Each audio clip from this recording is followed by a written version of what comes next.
Вчера мы проводили сессию в рамках основной программы форума, в которой у нас участвовало 3 зарубежных, можно сказать, международных, будет правильно сказать, экспертов.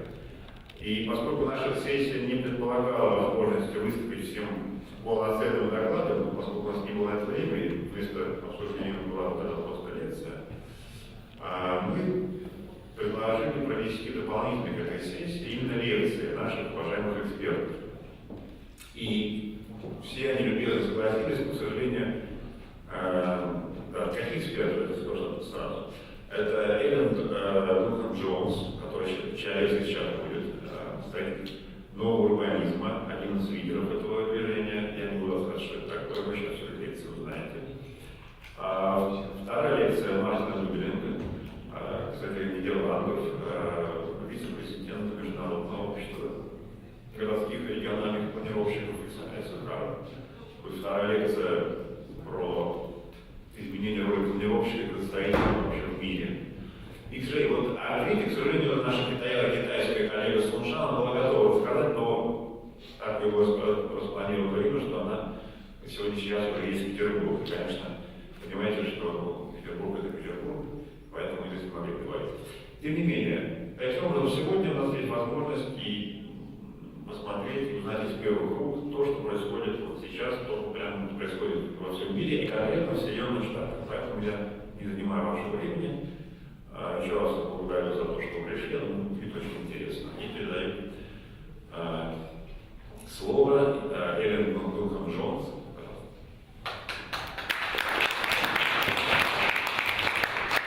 Thank you very much for the introduction, Chair, and thank you all for coming out on Saturday. I'm delighted to be here in Moscow and share with you some of my research on retrofitting suburbs. And most of my research certainly focuses on examples in the USA, but I'm hoping that it might be relevant to all of you in Moscow, as Moscow is about to, has announced already this plan for the new territories, this enormous expansion to the southwest and the suburbs. And so maybe it might be useful to you to know a little bit more about what is happening kind of in the kinds of changes that we're making in the US to our suburbs, because they're very different now than they were sort of 50, 60 years ago. Basically, I mean, we started in the US suburbanizing right after World War II.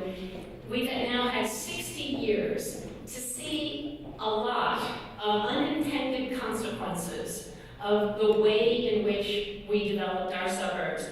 And so now, at great expense, we are retrofitting this very auto-dependent development pattern that we built. And I think Moscow has a terrific opportunity as it expands to actually get the infrastructure right from the first time. And I know later today, Karima will be presenting some of the plans for the new territories, and it does look like they're really doing some great work with compact development and really trying to integrate transportation. So there do seem to be some parallels. But I think there's a lot of also opportunities to rethink potentially how Moscow begins to redevelop some of the industrial areas in the periphery, some of the micro-rayons. There seems to be a lot of the attention to the periphery that the Moscow Urban Forum has been doing this year has also, I'm excited about all of the potential. So I'm going to show you some of the projects that we've been doing in the US and sort of share what I think is actually pretty exciting. My work, what we've been doing, a co-author and I wrote a book called Retrofitting Suburbia a couple of years ago.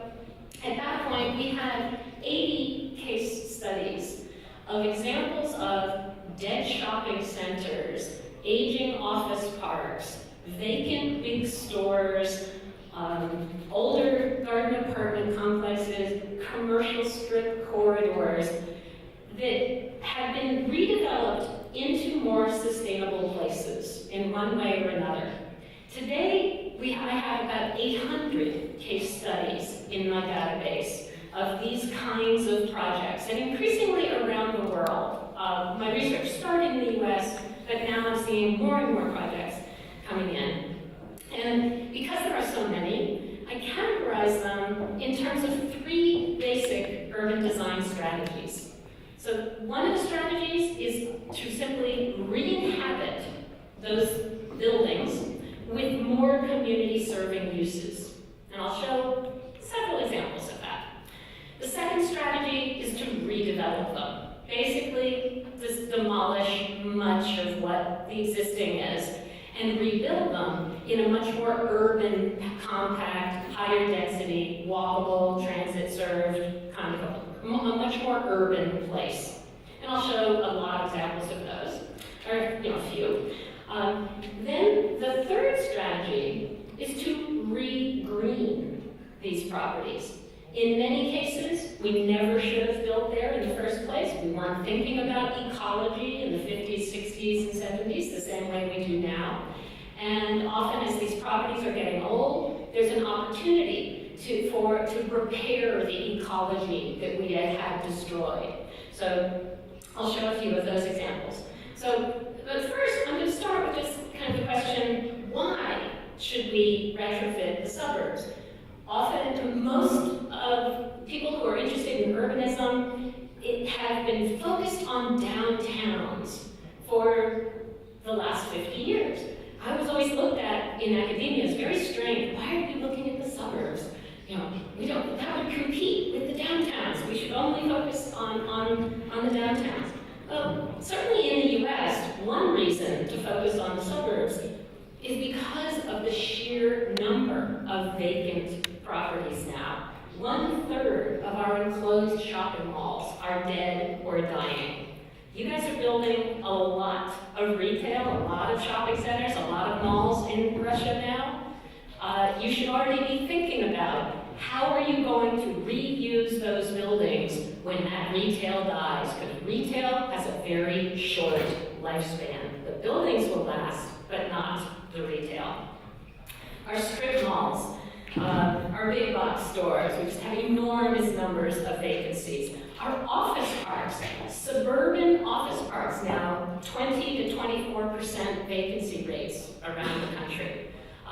Much higher use inside, but in the US, 60% of jobs are in the suburbs, not in the downtowns. So that's one of the big differences that we have with you. But one of the similarities is that here in Moscow, you also did a lot of construction right after the war. Lots of building in the 50s and 60s. And some of those buildings are getting pretty old. And you also have questions with the Khrushchevka, I never quite pronounced that right, that many of them have reached the end of their life cycle. So what do you do with these aging properties? So in some respects, it's the same question. And yet, again, if we compare American, sort of typical American suburb on the left and a Soviet microrayon on the right, there obviously are big differences. In the US, our projects, our subdivisions, suburban subdivisions are very low density and very fragmented, such that every single trip really has to be made by car.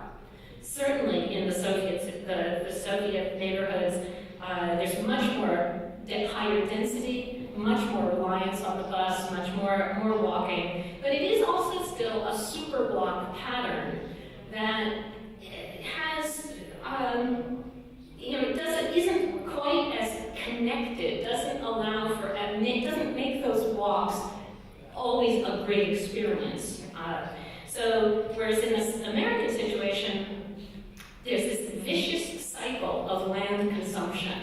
When every trip has to be made by car because we built it at low density, then every car needs a parking space. That means big parking lots. That means the spaces between buildings get bigger and bigger. That means you continue to push people to want to drive rather than walk anywhere.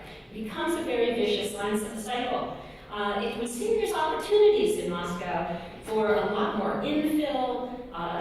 There's, possibly put more street connections through some of the super blocks, instead of consuming all that land in New Moscow, maybe, or in addition to doing very targeted infill in New Moscow.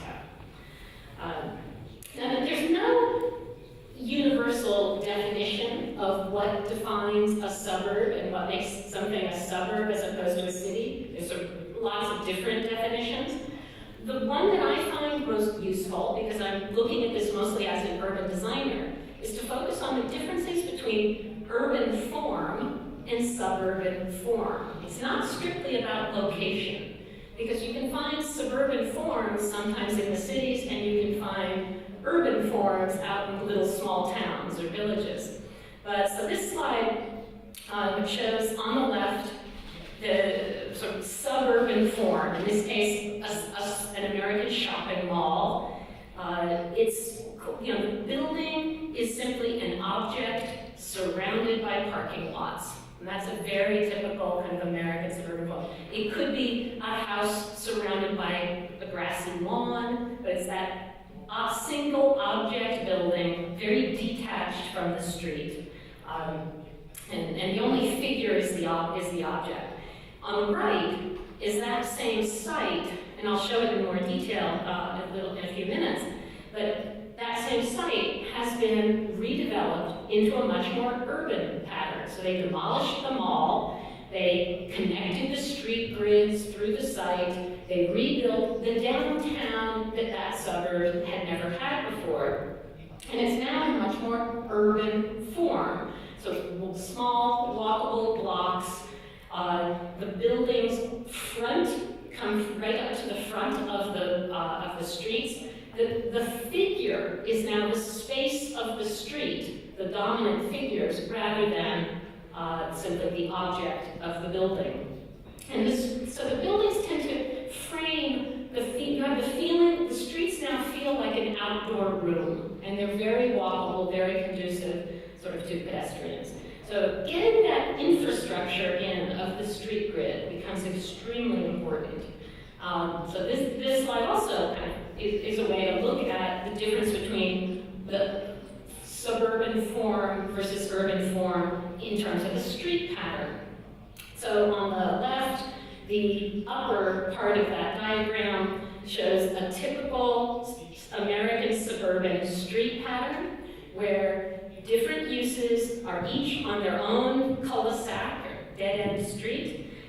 They're completely separated from each other and they kind of wiggle around.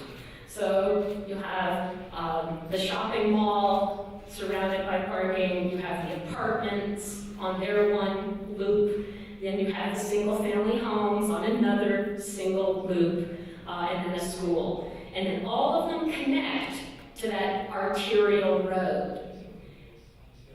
And the consequence of that pattern, which is absolutely what modern zoning, that was the sort of CNOM, modern ideal, separate out the uses, was that every trip has to be made by car, and every trip is going out onto that arterial where it's getting extremely clogged with traffic. You would never, if you were a parent living in the apartments, you would never let your child get on a bicycle to go visit someone living in the single-family homes because it's unsafe for them to go on a bicycle onto that really crowded road. So the local roads get underused, and then the one collector road gets overused. It's a very inefficient system. So on the bottom of that left-hand diagram shows sort of the alternative that the new urbanists came up with. So new urbanism is a movement that's been around for about 20 years. It says, take those exact same number of uses, exact same types of uses, but if we redistribute them and reconfigure them into an interconnected, walkable street grid, you get to distribute the traffic, you get to make more of those trips within the neighborhood. You don't have to go out onto the arterial road and open clog the arterial. And it becomes both more, you get to make more of those trips now walking or biking instead of using the car. And you get the opportunity now for more social interaction because people aren't just getting into their cars. And it's that combination of being both more social and more environmental because you're not having to drive so much that has driven a lot of interest now in changing the pattern from that suburban pattern to more compact. Frankly, it's more traditional urbanism in terms of the urban pattern. Obviously, and then the diagram on the right shows, at the larger scale, the hope that then you would be able to, at the scale of the region, really be able to preserve more land, more rural land for farming, instead of just having it all eaten up by sprawl. So these ideas have been around, and they've been now for about 20 years, but it's because we've had this experience of 60 years of suburbanization, that as I said, we've seen all these unintended consequences. The suburbs have been sort of understood and marketed for the last 100 years as the healthier choice to raise your family. That goes back to sort of 19th century thinking, where the big threat were infectious diseases in the overcrowded cities. You wanted to move your family out to the low-density, leafy suburbs. That would be the healthy choice. Today, in the developed world, infectious diseases are really not a main public threat. Certainly in the US, I imagine it's the same in Russia. The big public health threats are chronic diseases, which have to do with our lifestyles. And so the #1 threat in the US is obesity. 1/3 of Americans are obese. Adult Americans are obese. That rate has doubled in the last 30 years. It has to do with what we're eating, but it also has to do with our development patterns. It turns out that people who live in the suburbs have much less physical activity in their lives. They lead very sedentary lifestyles. They drive everywhere, they sit in an office, they drive home, they sit watching TV, their neighborhoods tend to not have sidewalks. They might drive to the gym to go work out, but most of them don't. And as a result of obesity, you see very high rates of heart disease, diabetes, very, very devastating health consequences, such that doctors are now saying, that urban designers, architects, and planners can do more for the health of the US than any of the doctors can. The doctors are coming in when it's too late. So there's a very big concern now. And in addition, we're finding higher rates of suicide, higher rates of depression amongst people who can't drive in the suburbs, so the elderly and teenagers. And the #1 leading cause of death for anyone under age 34 is car crash. And it's especially teenagers in the suburbs. Very, very high rates. So urban living is actually, this is a big change for us to sort of think of that living in the cities is actually the healthier choice. Other unintended consequences, certainly in terms of climate change. We used to think that, well, the cities, they're so dense, they produce more pollution, the suburbs are green. Well, not if you look at it in terms of per capita greenhouse gas emissions. All that driving that people in the suburbs do, and in our case, living and working in detached buildings, suburbanites use a lot more energy per person and have carbon footprints 2 to 3 times higher than people who live in the cities. So on a per capita basis, the cities are much greener. And really, if we want to get serious about climate change, we have to change the lifestyles and the heavy carbon and energy use of folks living in the suburbs. That also gets then to issues of affordability. For generations, the American suburbs have provided households with access to this American dream, the affordable house with your own little bit of garden. But our model has been based on what is called drive until you qualify, which means the cheaper land is always further out. And to qualify for a mortgage, you have to drive further and further out until you find the cheaper house on the cheaper land. And that worked for a while, but now, with gas prices continuing to go up, transportation costs are now actually higher than housing costs for people in the lower half of all incomes. And so our model, our sort of default model of affordable housing, it just is broken. It doesn't work anymore. So in the US in general, if you live in a walkable neighborhood, people are spending 9 to 12% of their income on transportation. But if you live in typical American suburbia, you're easily at 25%, and if you're in the lower half of income, you're well over 30%. Of income just going to transportation costs. So it's just the suburbs are not affordable anymore.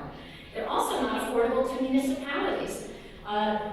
Building all those roads, delivering all that electricity, power, all the utilities, emergency services at low densities, the taxes don't cover the cost. So again, another reason to retrofit the suburbs. So, I mean, what we really need to do is try to get a much more, fundamentally change the infrastructure in the suburbs. That's really expensive. That's a daunting task when you see how much we have.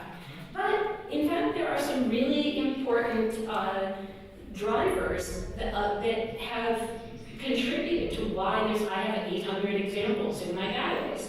And then the principal driver that's really been shifting the market has to do with just a fundamental change in demographics. We all think of the suburbs as focused on families. That's who lives in the suburbs. Well, it's just not true anymore. That was true when they were built in the 50s and 60s. But those same people who moved in the 50s and 60s as young parents with young kids, they still live there, but they're not, their kids have gotten old, have left. They're now aging baby boomers about to retire. So 2/3 of suburban households do not have children in them anymore in the American suburbs. And yet, again, our mindset hasn't really caught up with this. So when you ask those aging baby boomers, how do they see their retirement? Do they still want to live in the suburbs? 85% say they want to age in their community, where their friends are, their doctors, but they want to be very active and involved and walk to places. And suddenly the habitat that they raise their family in really doesn't work for them. Now it's isolating, especially once they can't drive, which really terrifies a lot of the aging population in the suburbs. So there's a market for the aging baby boomers that want a more urban lifestyle, but in their suburban community. So after those are the folks in their 50s and 60s, the baby boomers, then you get Generation X. Generation X are in their 30s and 40s. Most of them have kids. Most of them live in the suburbs, and they're living the same sort of suburban lifestyle. But they're a small generation. It just happens in demographic terms. There aren't enough Gen Xers to fill the existing single-family homes that the baby boomers will vacate. Then you get Gen Y, which is most of you in the audience, folks in their 20s, early 30s. The Gen Y are a big generation. They're even bigger than the baby boomers. And in the US, 75% of Gen Y grew up in the suburbs. And 77% of them say they want to live in the urban core. They do not want to become their parents. They are rejecting this model.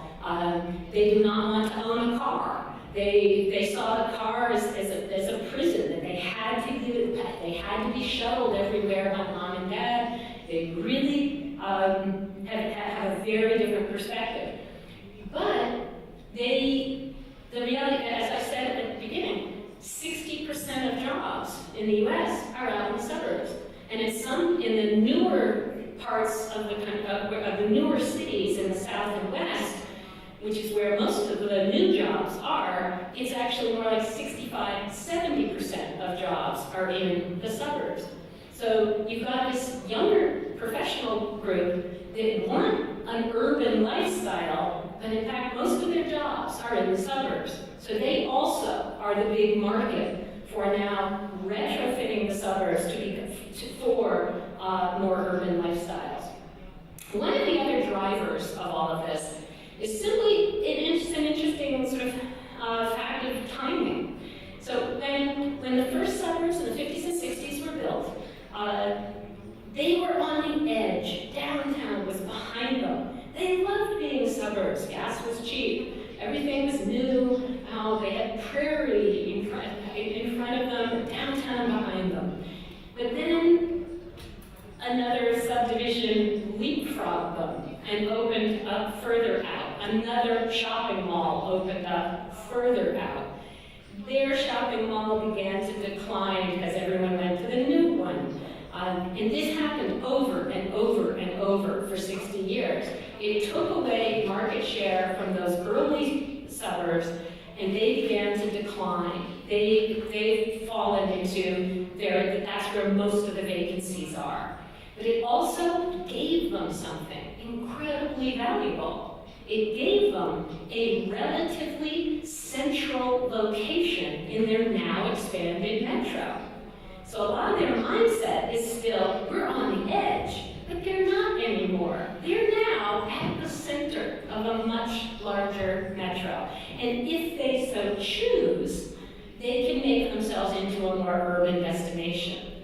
And so this image here is, I live in Atlanta, Georgia. We're poster child for sprawl. So this area is called Perimeter Center. Just the name tells you this hybrid, changing, fluid, is it a perimeter or is it the center? Well, it's kind of both.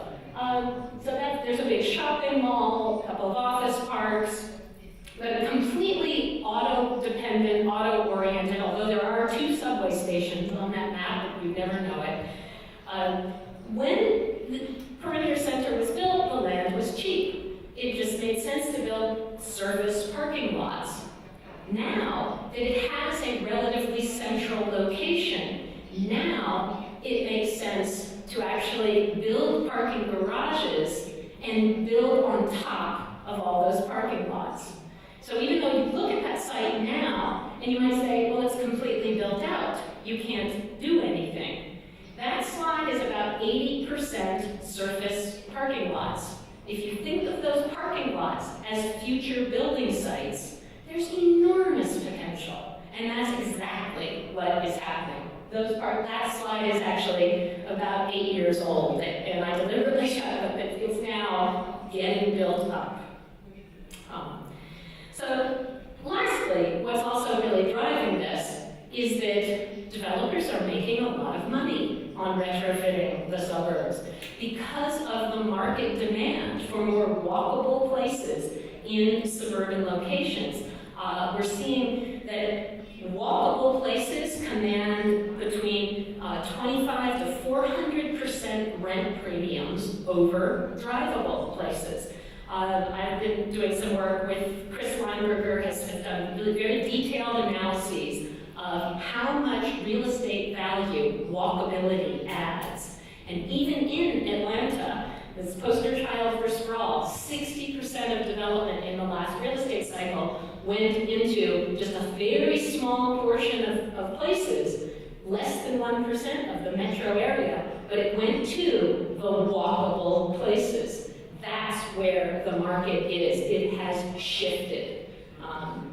DC is retrofitting even much more than Atlanta, and it's not that those walkable places are simply in the downtown. So 42% are in the District of Columbia, but 58% of the walkable urban places in the DC area are actually out in the suburbs, where dead malls, strip malls, and corridors are being redeveloped.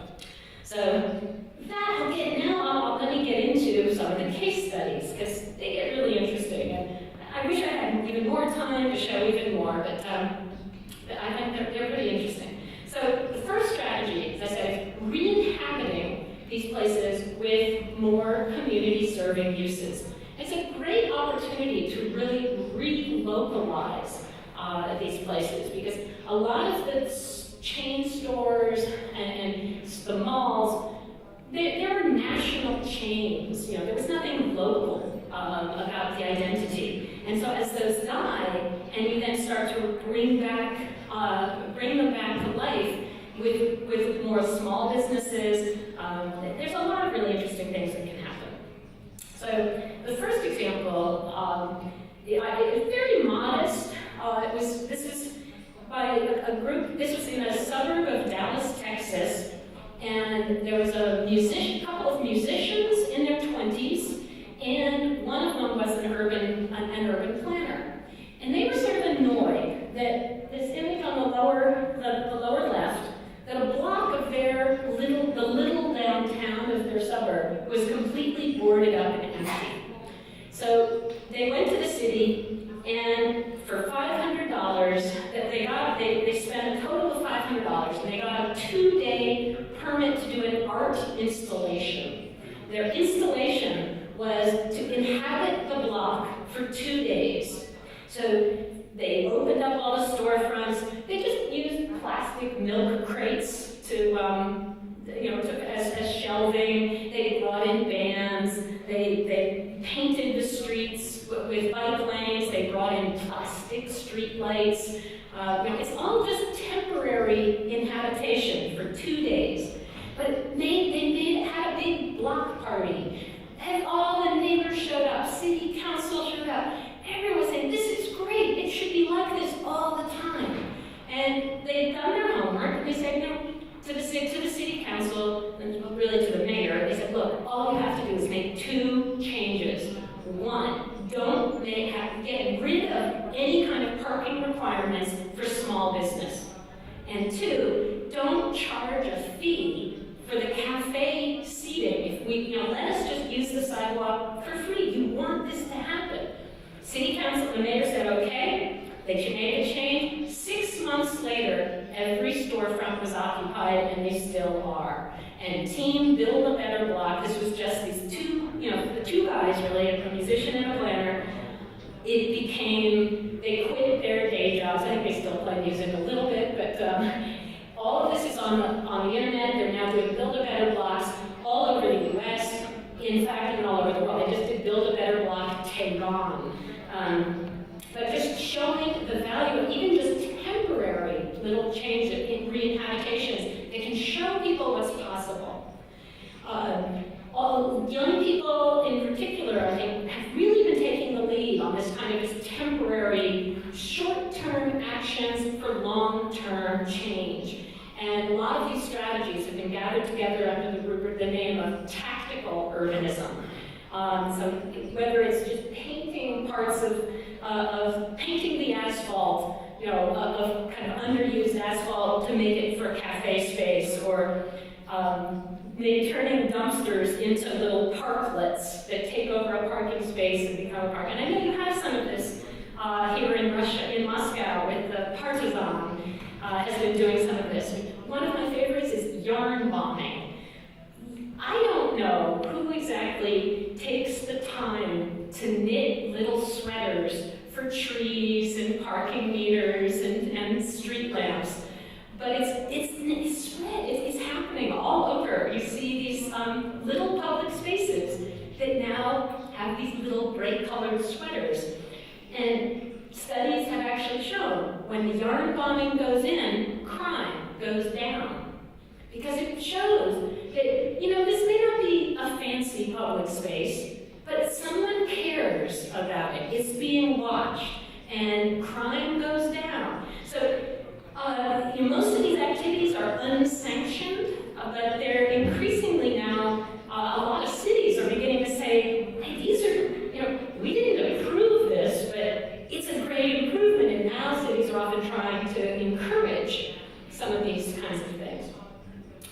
On the more sort of, actually getting in and making changes to buildings, but still very modest, we're seeing a lot of strip malls that are being re-inhabited. And so this, in particular, it kind of gets back to, as I said, the suburbs were built around the notion that every family had kids, so the school was the center of the social life. Now that most of the suburban households do not have kids in them, folks are looking for, they need more social life. They need more what sociologists call third places. If home is the first place, work is the second place, third places are where you go to build community, to be around other people, to be more social. And so the strip malls that were originally built as purely convenience retail, grocery store, drugstore, a couple of other things, drive in, do your errands, drive out. Now, we're seeing many, many more restaurants going into strip malls. They're becoming places, bars, places where people, can have a nightlife, even in the suburbs. And in order to turn them into more comfortable places to hang out and linger, now, so this strip mall is doing, they need more outdoor space for the cafe seating. And so in this case, they punched 2 holes through the building, created these semi-covered outdoor spaces. They're these beautiful rooms. And in the process, they turned the back of the strip mall into a front. So you see the lower left is what used to be the back of the strip mall, and now it's a new front, which now also means that the neighborhood behind, which used to always just drive to the strip mall, they've had to double the number of bike racks. They're suddenly finding that people are biking and walking because now the building faces the neighborhood. And those kinds of simple little transitions that the architects can make to these buildings have become very useful. Other examples, again, there are tons of these, but here's just a little bit. We're seeing a big trend in sort of medical facilities, meds and eds, medical facilities and educational facilities. We've been building a lot of those in the US. But the budgets are small, these are public projects, so a lot of times they're reusing older retail buildings. So on the left is a former Big Lots. It's a big discount department store that's been turned into a public recreation center. And they re-greened half the parking lot behind the building. It now has playing fields, and then they're reusing it now as a gym, so much healthier place. The upper left is a shopping mall that was dying in Nashville. And it was a 2-story shopping mall. The University of Vanderbilt's medical center took over the entire second floor to live in as a medical center. And they're actually finding that patients like going to the mall medical center combo, because while they wait for test results, they can check out the sales, and it sort of normalizes healthcare. It's not so scary. And they're finding that patients are more likely to come back for the follow-up visit, and they're actually getting healthier at the suburban medical center than in the downtown hospital. So lots of interesting kinds of just re-inhabitations. Now those are at the scale of the single building. At the multiple parcel scale, re-inhabitations are also really pretty, I think this is a pretty astonishing one, done for very low cost. This is Willingboro, New Jersey. It was one of the original Levitt towns. Levittown was the first, Mr. Levitt was the first builder of suburbs in the late 40s in the US. And this was their commercial strip, it was just all a bunch of big stores. And they this was very low income, and they'd gone downhill. So removing one store and putting in a little town green, and then converting the Woolworths became a library, the Sears became a community college, they've got some offices. They've created a town center now out of, as you see in the lower image, sort of with buildings facing the green. And they re-greened a lot of the parking lot, with really not by spending very, very little. We're also seeing some really interesting reuse of these old stores as the new infrastructure, energy infrastructure for the 21st century.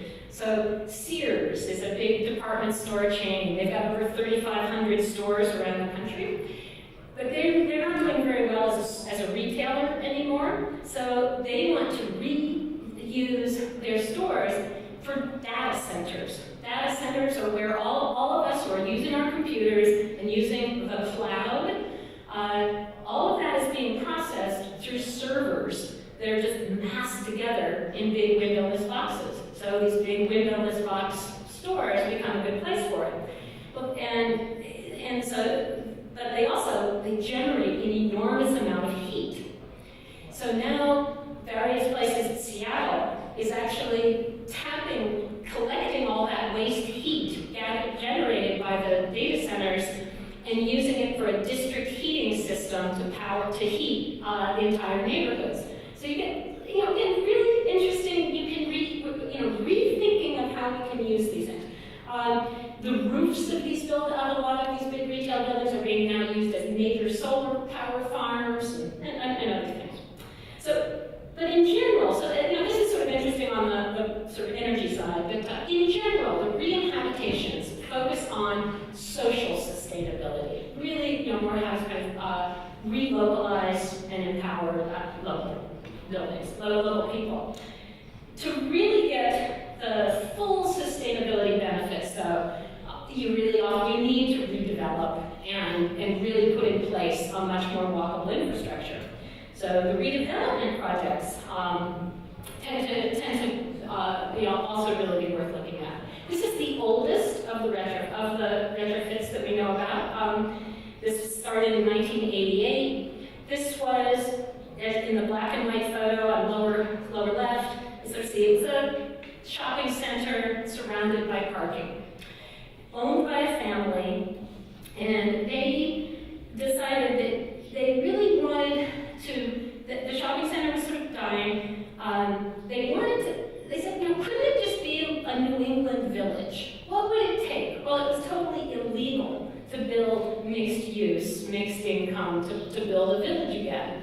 But it was legal to simply build on top of the parking lots.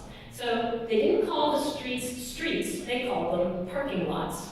And that was how they sort of got around it. So they took 20 years, just bit by bit, built on top of the parking lots and built this little village, Mashpee Commons, with 2 to 3 story apartments over retail. They now have permission to add much more dense urban residential neighborhoods back to that little fragment.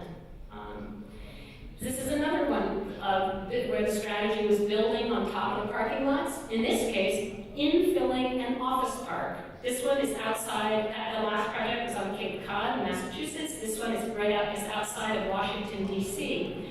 These are 1960s office buildings, 10 stories, designed by Edward Durrell Stone, well-known architect of the Museum of Modern Art.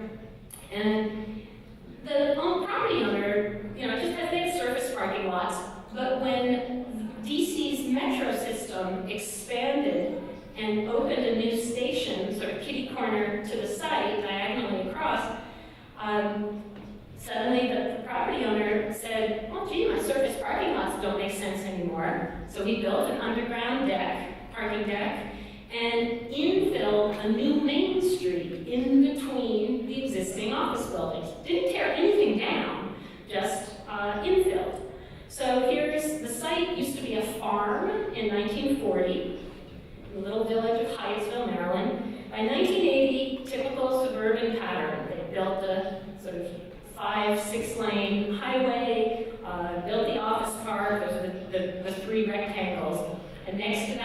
shopping mall, and then sort of above that are 3-story apartment buildings.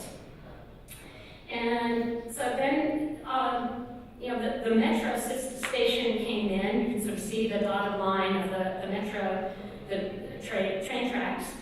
And then the insertion of this new Main Street. Well, that project has done so well that now the mall is considering extending the Main Street and redeveloping the old mall.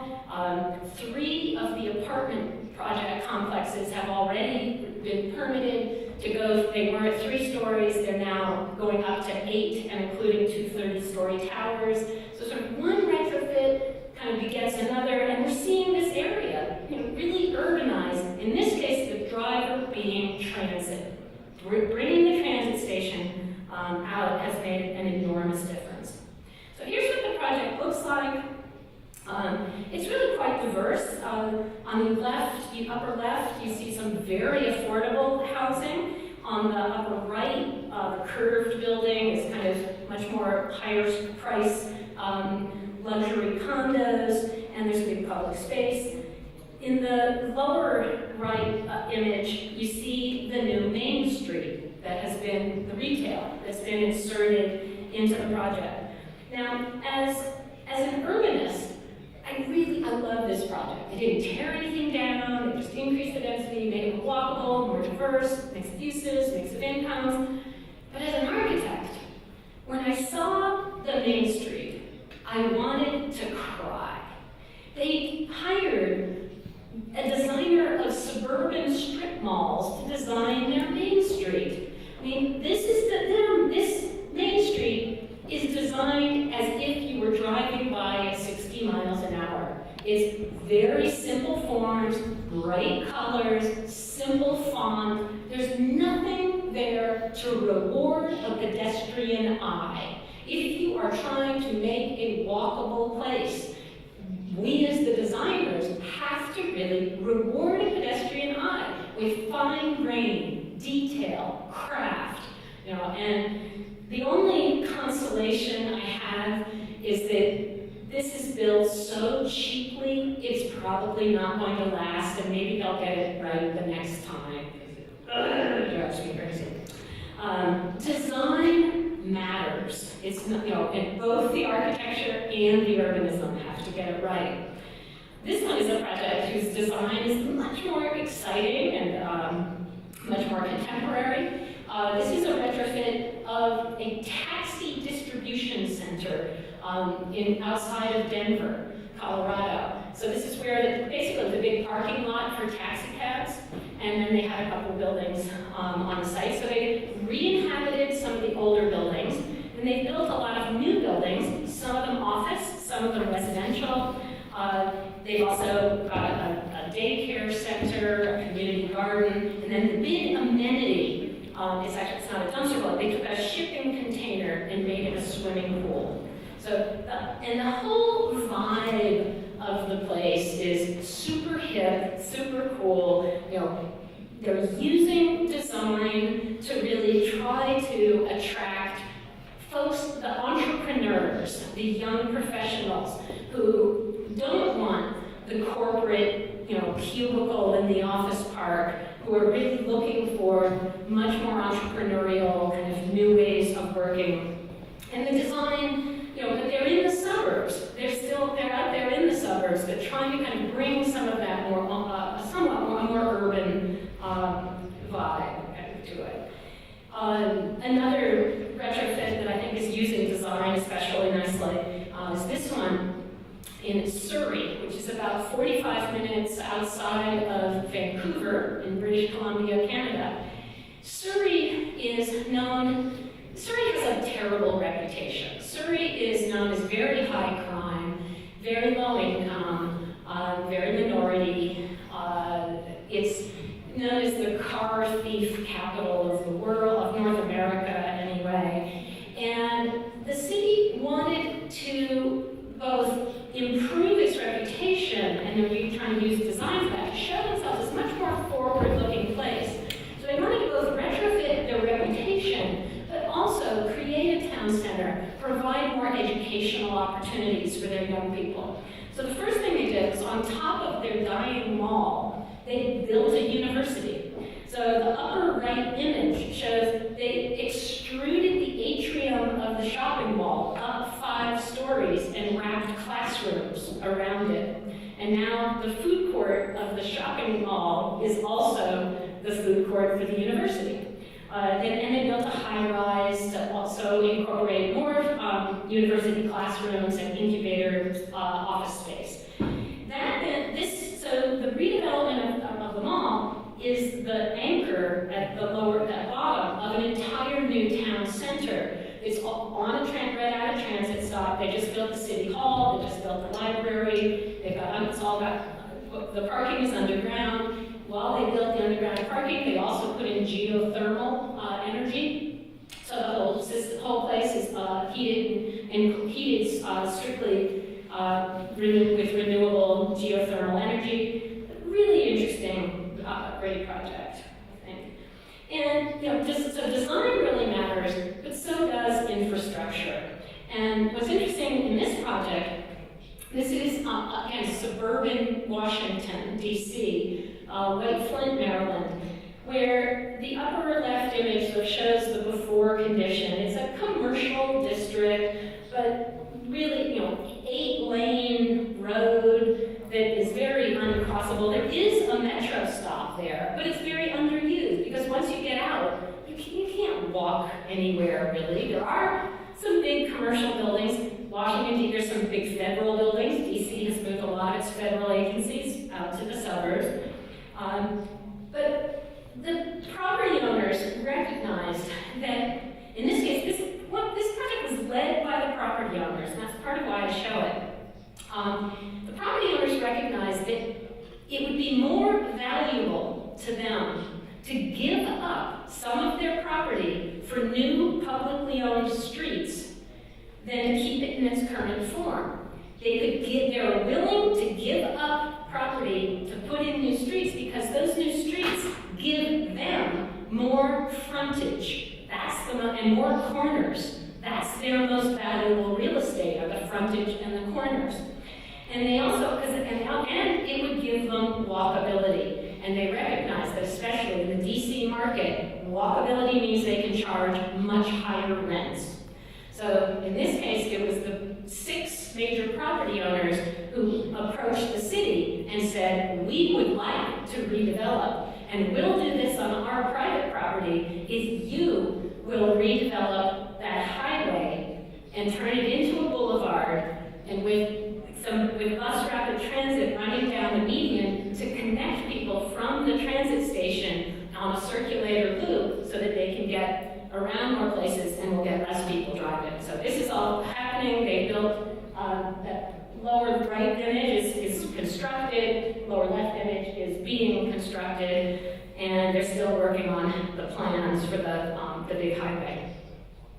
So the shopping malls are the most visible of the retrofits because they're the big parcels, and they tend to happen kind of all at once. So this is the project that I already showed. This is Belmar outside of Denver.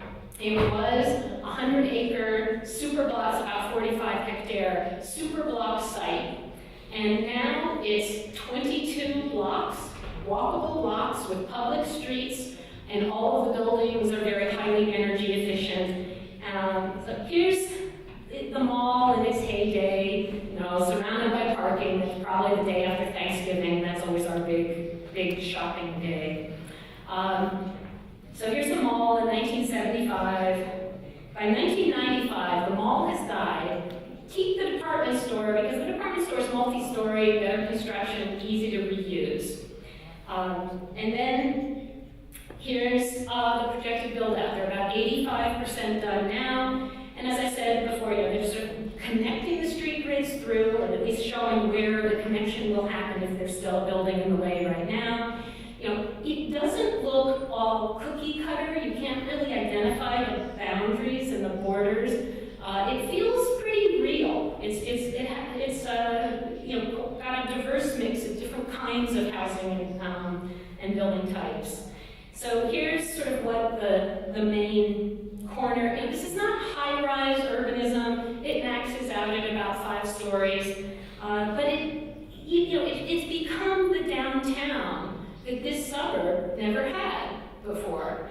And it's even with through the recession, which has been devastating in the States, it still had some really very, very strong fiscal impacts. It's really doing very, very well. So this now shows the red star is Belmar, the project I just showed, in relation to the 13 regional shopping malls around the Denver area. 8 of those 13 malls have or have announced plans to retrofit. They've all seen the success of Belmar. They're all kind of dying, and they're all now trying to do it. So in this case, it's sort of, again, if you see one is successful, you start to see pretty massive change. What's also really interesting, though, about this slide is not a single family house was demolished. This didn't take away any existing housing choices. It's simply adding that choice of a more urban lifestyle in a suburban location for the growing market that wants that lifestyle. But what's also important, I think, about this slide is it sort of shows, okay, so we end up with some pockets of walkability, which means most people are driving to then be in a walkable place. That's not really getting us the full benefits. If we want to really get the benefits and be more sustainable, we need to literally connect the dots. And to do that means we have to actually retrofit the corridors and the road system. So there are a number of, there's a lot of work going on retrofitting corridors, and I thought I'd show this project. This is in China. Peter Calthorpe, a leading new urbanist, is doing a lot of work in China on retrofitting socialist housing estates and the super blocks there into low carbon cities. And it really, by again, taking, redistributing the really, all the traffic lanes on the really wide streets into more streets, but all of them skinnier, so that you get a more walkable grid, easier for pedestrians to cross, safer, and you get more frontage, more corners, and it's generally more lively. So if it can work in China, it could work in Russia, right? Maybe? I don't know. That's a question for you guys. Sometimes, though, it just is a simple question is starting with the intersection. This is a project in Washington, D.C., where this was an intersection that was designed completely for the car. Really wide turning radii. You can see that big circular arc. And so the Washington, D.C. Planning Department said, this intersection is 2 blocks from a metro station. We're going to remake that pedestrian, that intersection into a perfect orthogonal 90-degree intersection so that it's easier for pedestrians to cross. Well, in the process, we recover all that publicly owned land, which we will now lease to a developer to build affordable housing that is now 2 blocks from affordable transportation in the metro system and is not going to have any parking spaces with it. So you're really getting a win-win by just finding that publicly owned land as part of an oversized transportation system that's designed for the cars to now make it much more pedestrian-oriented.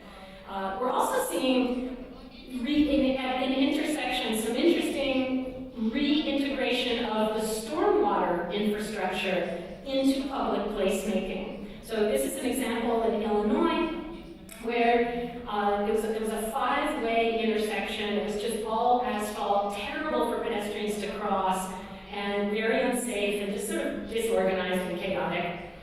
There's a new high-speed rail train coming, so that was the sort of catalyst to say, oh, we need a better front door. So they put in a roundabout that is now a public space, but they also collect all the stormwater from the nearby streets, come underground into a cistern, and they're part of a living machine where the water gets filtered and cleaned by the reed beds, and now becomes potable water for public use. And very, very successful, nice project. But the actual really redeveloping the corridors themselves, there's over 150 of these projects now throughout the US. Many of them, most of them still they've been planned but not built. This is one of the early ones to have been built. And it's a great project. This is small town of Lancaster, California, fairly low-income community. This was their main street, upper left image. Their main street had been dying, losing out to the mall. And so their answer had been, oh, let's just widen the road. We need more traffic. That'll help bring people to our main street. Well, that just further killed the main street because it made it a lousy place to be, and cars would zip past on their way to the mall. So then they did the opposite. And they took their 5 lanes, they put them on what we call a road diet. They went from 5 lanes down to 2. And they put the parking in the middle. And the parking is now in between streetlights and street trees, so that it becomes sort of like the Ramblas in Barcelona was their model. During festival days, they don't allow the parking, and it really becomes this great public space. But the rest of the time, it's the parking space. So even though it seems counterintuitive, they took 5 lanes of traffic, reduced it down to 2. You'd think that would be disaster. No. Since they did that, property values have gone up. They've attracted more local business. Local businesses have seen an increase in sales. They've seen a decrease in traffic accidents. And it's because it's become now a great place. People would much rather go here than go into the shopping mall. So it's competing with the mall. We're also seeing really interesting projects now and a big move throughout the US and Canada to tear down our urban highways and replace them with boulevards. Enrique Penelosa mentioned this at the Moscow Urban Forum. Highways reduce property values. No one wants to live or work right next to the highway. They're ugly, the air quality is terrible. No one wants to be there. They kill property values. So Toronto, the upper left here showing the Gardiner Expressway.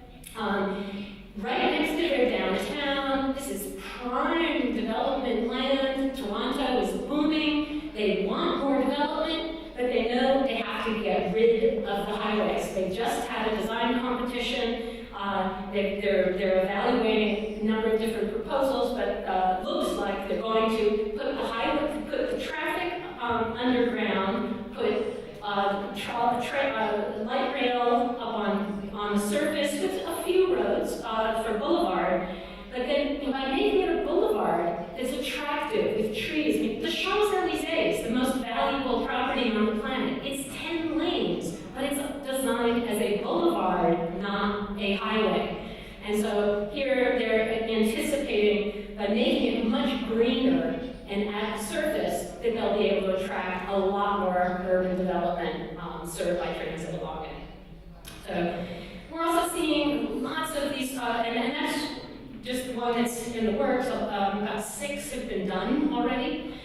We're also seeing just simple, ordinary commercial strip corridors being redeveloped.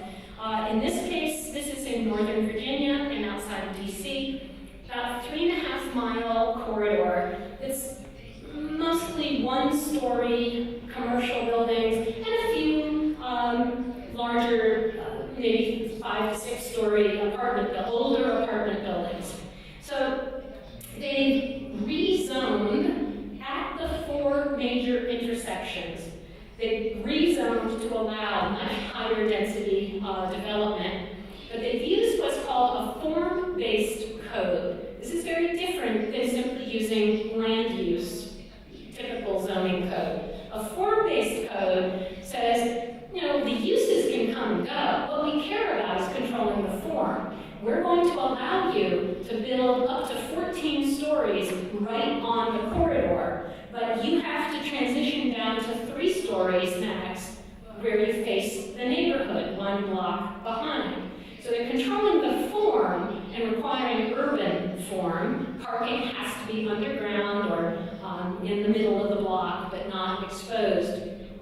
And it gives, so it's been very successful. It gives both the community the guarantees that they will get development that is adjusted in relation to their, that is responsible sort of to their form. But it also gives the developer the guarantee that they're not going into a negotiating process. So even during the recession, Columbia Pike has actually been building 6 new buildings. They hadn't had any new construction in 30 years on the corridor, and suddenly, the form-based code really helps. And what's really exciting though is all of the tax revenue from that higher density along the corridor is going to support a streetcar.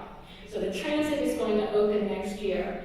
And so this is an example of what is increasingly referred to as value capture, where you're increasing the value of the real estate through rezoning, but you're capturing some of that value to then pay for the transit. And this is a successful example. Another successful example is in Vancouver, where in addition to upzoning at the intersections in nodes of compact development, this was for the Olympics. They built a new subway along this corridor. It had been pretty suburban in character, but they upzoned at the station stops and built some really interesting mixed-use buildings. Down below on the left there is a big box store called Home Depot. It's a big hardware. Usually Home Depots are surrounded by parking lots, but here's an urban Home Depot lined with boutique retail as it faces the street, topped with artists' housing and a community garden on the roof. A very, definitely a more urban version. What they've also done is they've integrated district energy into there. So they are requiring now that as you're going from single-use buildings to mixed-use buildings, or mixed-use neighborhoods, you have the opportunity now for, if a building is mostly an office building, it can sell its excess heat capacity at night to a mostly residential building. So there's efficiencies gained rather than just wasting that heat or turning it off. So a lot of interesting things with the district. Canada is requiring now community energy planning as part of the requirements of planners, and they're doing really interesting, innovative waste heat capture and district systems. But all that densification will not work everywhere, and sometimes the best strategy is to re-green these properties. As I said, maybe we shouldn't have ever built there in the first place. One of the most famous examples is in Seoul, Korea, where there was an urban highway that had been built right over a river. And the mayor campaigned on promising that he was going to remove that highway, redistribute the traffic in a more connected street grid, and regain the river. And he did it. It's been so successful. He became so popular, he was then elected president of the country. There are other versions of that in more suburban conditions. The daylighting of creeks. This is an example in Seattle where a mall that had been built in the 50s is actually still thriving. The mall wanted to expand, but environmentalists were still mad that the mall had built its parking lot right over the headwaters of a major salmon stream. So in order to allow the mall to expand, they said, you're going to have to give up half your parking lot. So they did a land swap. So now the parking lot, half of the parking lot will become a transit station. It's bus now, but it will be light rail in 2021. And then the other half has been redeveloped where they daylit the creek, and now that it's the creek actually is a is a major engineered bioswale that's capturing and cleaning runoff for over 600 acres of parking lots and things. They've built new senior housing, some other mixed housing, and it's all part of the strategy. The mall is still there, but they're really making the mall a better neighbor and then integrating it in and cleaning the environment. And so here's a photograph of showing this engineered bioswale, but instead of it just being a concrete pipe underground that is bad for the water quality and certainly adds no value to the real estate or to the lives of the inhabitants, now it's green infrastructure that is providing much better flood control, much better water quality, but it's also an amenity. It now becomes a park. It now becomes a great place for the residents to enjoy and identify with. So we're finding that actually a lot of these re-greening projects, even though they're done for ecological reasons, they actually add economic value to the projects around them. So here's another example in Tulsa, Oklahoma, where what had been just a parking lot, a truck dock loading area, has been rebuilt as a park. But in the process of depaving, getting rid of the paving, they also dug geothermal wells. Those wells are now providing power for a series of nonprofit organizations that now line the park and help to run the park and make sure there's lots of public activities. That's then stimulated a lot more now private investment, new housing, new hotels, office buildings going in. So again, these are just some of the examples. But what are? Whoops, I went the wrong way. There we go. So I close really with this image. This is a protest happening on the AstroTurf town green of a retrofit. AstroTurf is the plastic lawns that football players sometimes play on.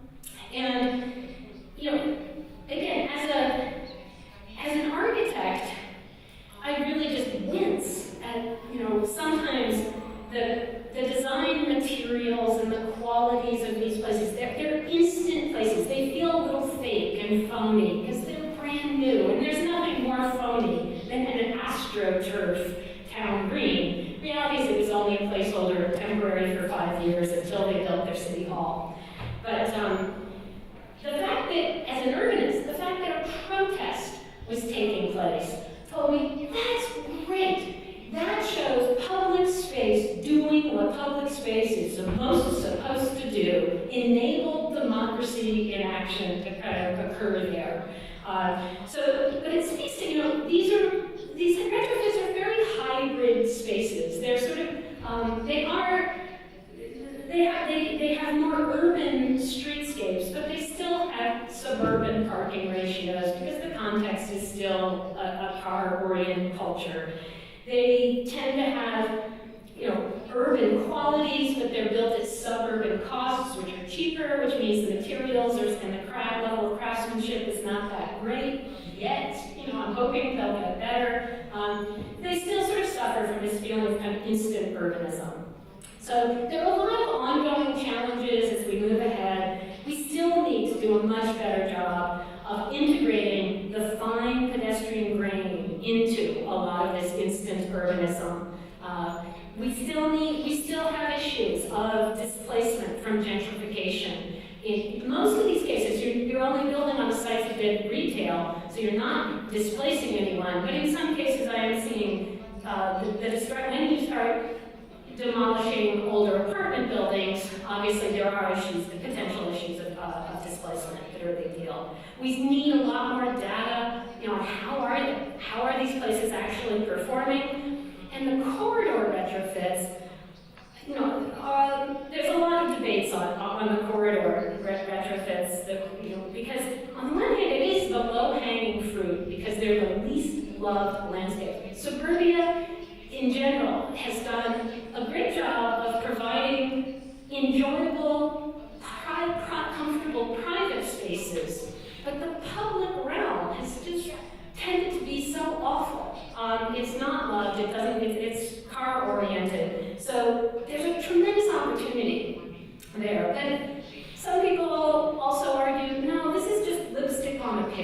You know, you can never make them into really great places if you still got a lot of, you know, trying to build right alongside a major corridor. I tend to think we have to figure out how to do that. We just have to also retrofit the corridors themselves into boulevards, into attractive places. We need an alternative to drive to qualify housing, and we've got to be able to get more of that affordable housing closer in and connected to affordable transportation. So we need to get more transit on our corridors and more affordable housing. And it has, really, we have to do more of these corridor retrofits. In general, most of the projects that I've shown, you know, they're sort of at the scale of either the individual parcel or, you know, a couple miles of corridor. We need more that's really being done at that regional scale, where you really look at where are all the opportunities for redevelopment, should we be regreening, where should we be redeveloping, and where should we be focusing on rehabilitation. And we also need, I mean, the reality is every one of these retrofits eventually will be retrofitted again. We need to incorporate into our thinking and our design strategies an intention to always anticipating how our buildings are going to be reused. And then finally, we need more models for how to retrofit different kinds of suburbs around the globe, because clearly suburbs come in all shapes and sizes, there's all different kinds of patterns, so I look forward to sort of watching what happens in Moscow and how you develop more things. Last slides I'm going to pitch, in addition to teaching, I also am chair of the board of an organization in the US called the Congress for the New Urbanism, and have worked for the last 20 years on removing the obstacles to urbanism. And we have a lot of initiatives that work on changing the standards, reforming the regulations, and in particular on sprawl repair, and suburban retrofit, and a lot of other things. And I just invite you, check out the website if you're interested in any of this. Come join, there are European chapters. I don't think there's a Moscow, it'd be great to get a chapter going in Moscow, and here's some additional resources. So I will close with that. Thank you very much.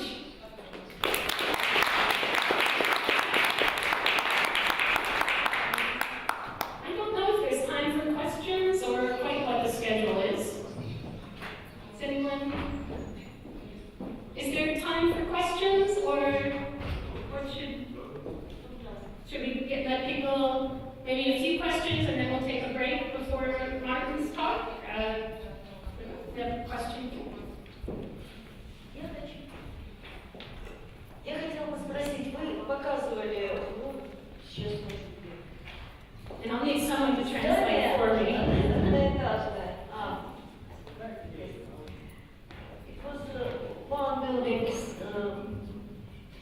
one-story building, and you say that they story large building. Replace it now with much taller. Yes. How can it was can't be because it must be как здание по-английски. Да, можно по-русски. Сейчас я переведу, можно по-русски.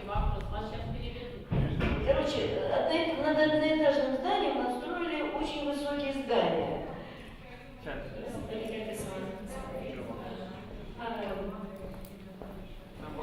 Сейчас скажу. Сюрей, да? Вот. Yes. Understand?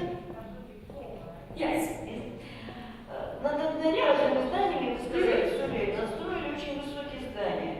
Я не понимаю, как это могло быть, потому что фундаменты, в моем понимании, должны были совершенно другими быть. They only had to add 8 new columns, and they had 8 columns, and then they did a space frame.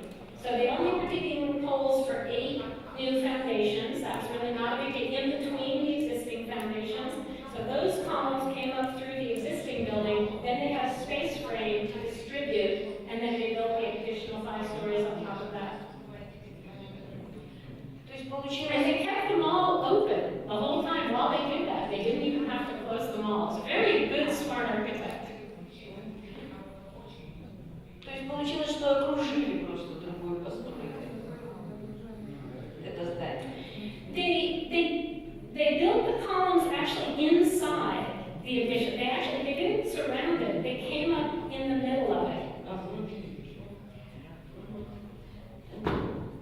еще один вопрос.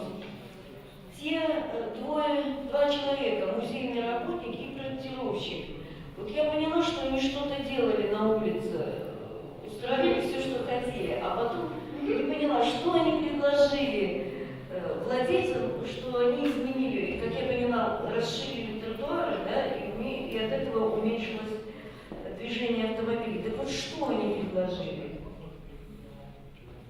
I think what you're referring to was the Build a Better Block project. So in that case, what they asked the city to change two regulations. So they told the city, if you want small businesses to come back into these old, small buildings, get rid of the parking requirements. Because typically, if you're going to open a business, you have to have 4 parking spaces per 1,000 square feet. So they just said, get rid of the parking requirements, and you'll be able to get business owners coming back. And the second was, they said, get rid of the fee that the city charges if those businesses want to use the sidewalk for cafe space. Because they said, if you want to enliven the sidewalks with more cafes, make it free. Encourage us to do it. Those are the two things. Thank you. You're welcome. Any other questions? All right. Thank you very much. One more question. Is there? Oh, I'm sorry, I didn't see you. That's okay. I just interested, who is the initiator of the most of these cases of redevelopment of this old shopping malls and all these unused buildings? Who is? That's a great question. Thank you. And I tell you, I'll sometimes refer to it can be both. Sometimes it's the private property owner, a developer, and sometimes it's the public sector. What often happens with malls, so Belmar, the project that I showed, the dead mall, it's now 22 blocks walkable. In that case, the property owner defaulted on their taxes. The mall had failed, they stopped paying taxes, so the land became the property of the public, of the city. So the city then set up a redevelopment authority, which is to be in charge of the redevelopment. They then partnered with a private developer and built the project. And so this is a rather typical example of a public-private partnership, where in that case,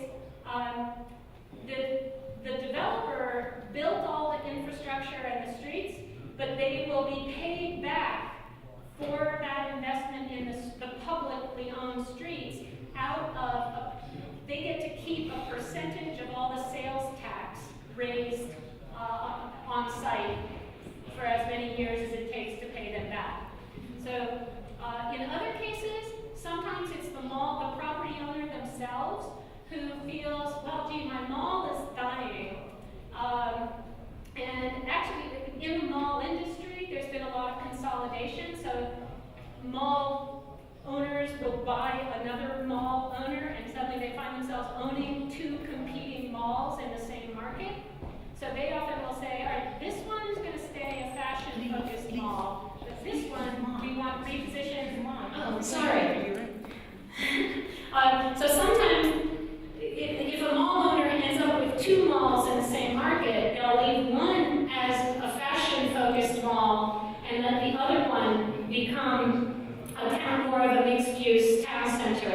And so sometimes it's the mall owner themselves who is saying, gee, we can still have retail, but we can now also make money off of having all this additional apartments and offices up above the stores.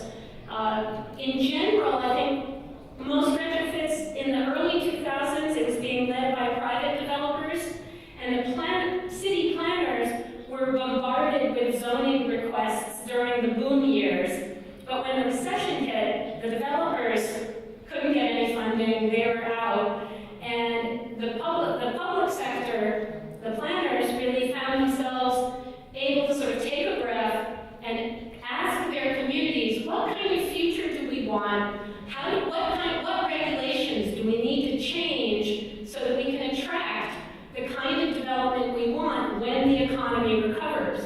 And so what we've seen is that since the recession in the US, starting around 2007 and 8, is many more projects where the public sector is rezoning entire corridors, and the public sector is really, initiating the projects. But in the end, almost all of them are public-private partnerships. They end up kind of combining in one way or another. Great, thank you very much. You're welcome. Just one more question. So thank you very much for the lecture. It was very inspiring for me. Thank you. And my question is connected. So next week I'm going to visit one very small town in Siberia. They also want to develop their city. But there the problem is, and this is also my question, have you ever met the situation when administration of the city and plant, who is the main plant factory in the city, and the whole economy is about this factory, and they want to change, they want to develop public spaces, they want to change situation in the city because it's quite a small city, but community of the city, people who is there, when they ask them about what do you want to change, their answer is we don't want any changes. So have you ever met a situation when community activities were supposed to, like they don't have anything else, and it's obvious that they want to change, they answer no, it's okay for us, we don't want changes because we're afraid of change. Absolutely, and I think what's interesting, I think that you see, all of us, wherever you are in the world, we tend to be used to change if we live in the big city, because big cities and the downtowns are always changing. There's historic buildings, but there's other things that are always changing. So we're sort of used to change. In the suburbs and in small towns, there's generally relatively little change. And so in general, yes, people in small towns and in the suburbs, we have the phrase in the US, NIMBYs, not in my backyard. They're very afraid of change, and they made a choice not to live in the big city, and so they're really afraid of change. And I think of course, you do want to engage the citizens and find out what they want. But if you simply ask them what they want, they'll tell you no change everywhere. It's always true.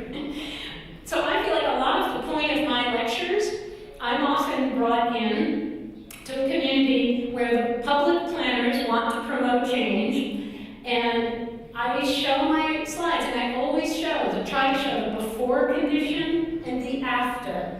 And if you start the cumulative effect of seeing enough of these befores and afters, and often the audience starts to go, oh, well, yeah, that before kind of looks like our before, but I like that after a lot more. So, I think there's a really important role for education and a really important role for pictures that can help, especially non-professionals, the citizens. Those of us who are trained as architects and planners, we're trained to imagine change. But for people who are not trained, you need to show, the more pictures you can show them with before and after, and build some trust. You have to show them real projects, not only renderings. Show real projects, that builds trust. And I think you find people suddenly, oh, okay, a little more open. Thank you very much. We'll try to publish. I wanted to ask one other question. The common idea of nowadays is make people walk more and about biking a lot, and throw away the automobiles and stop the automobilization. But it looks nice when you build in a city, developing a city in Europe, Southern Europe,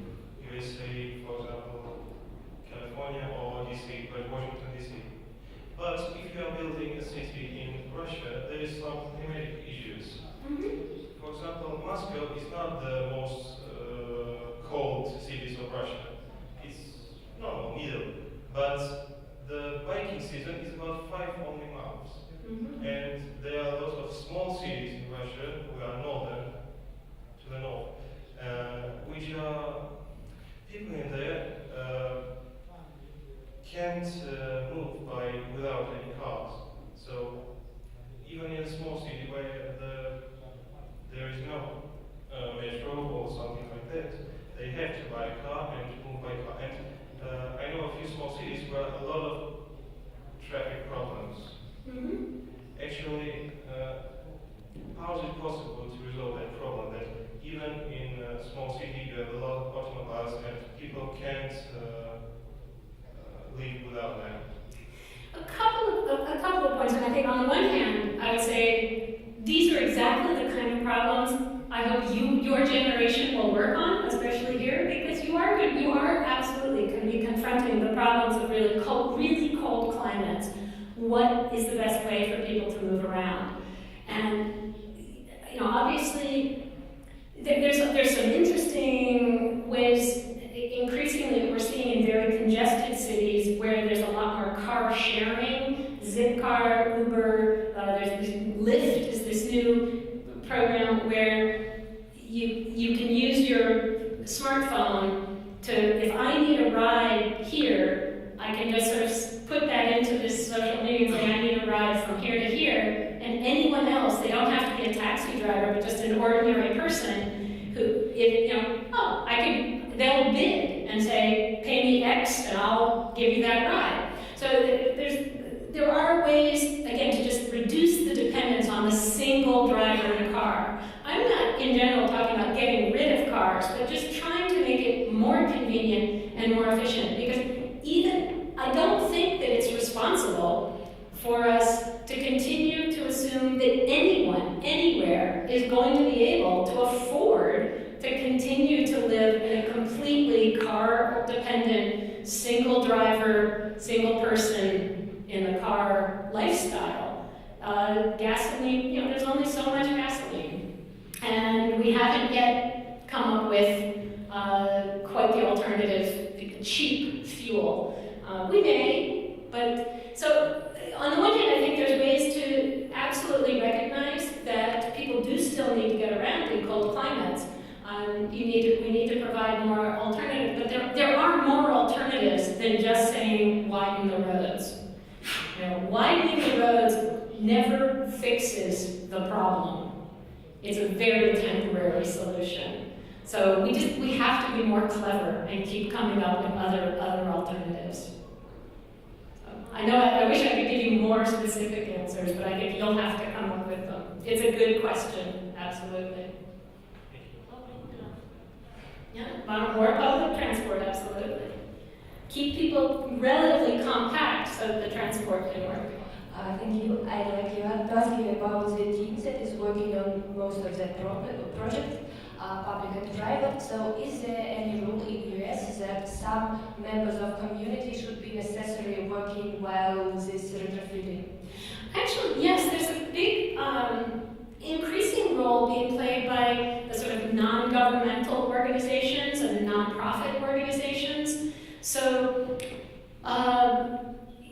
in a variety of different kinds of projects. We have an interesting, weird kind of organization in the US sometimes called a business improvement district, or in Georgia, where I live, a community improvement district, which is that the commercial property owners band together, self-tax themselves to pay for services that the government is not providing. So usually they pay for extra security, and they do some beautification. But increasingly now, out in the suburban areas, in Atlanta, we now have 17 of these organizations around the city, and they are the ones who are doing most of the retrofitting. So they're actually paying for the new little connector street that subdivides the super blocks. They're paying for the planning studies that then the public sector can help to implement. So they're not really public, but they're sort of private. They're kind of scary because they're not accountable to the public. So far, they're doing good things, not bad things, but a little bit worried. There's also a tremendous amount of work being done by foundations to support this kind of work. So there are a lot of foundations now that are sometimes bringing together we're bringing together, so for instance, there's a new light rail that is going through a number of suburbs in Minneapolis. And so various foundations that work, well, there's one that particularly works with low-income mothers. There's another one that works with after-school programs for children in low-income households. And they're sort of by bringing a lot of the foundations together to sort of say, how do we negotiate benefits that make sure that our group's interests are, we get spaces designed that will really help us, but by doing it together, they have a bigger voice and you get better solutions that work for everybody. And then there's also even just especially the regreening projects. A lot of those are paid for by environmental foundations and organizations that the public sector just isn't really able to fund. So yes, there's a role for the nonprofits as well. Thank you. Sure.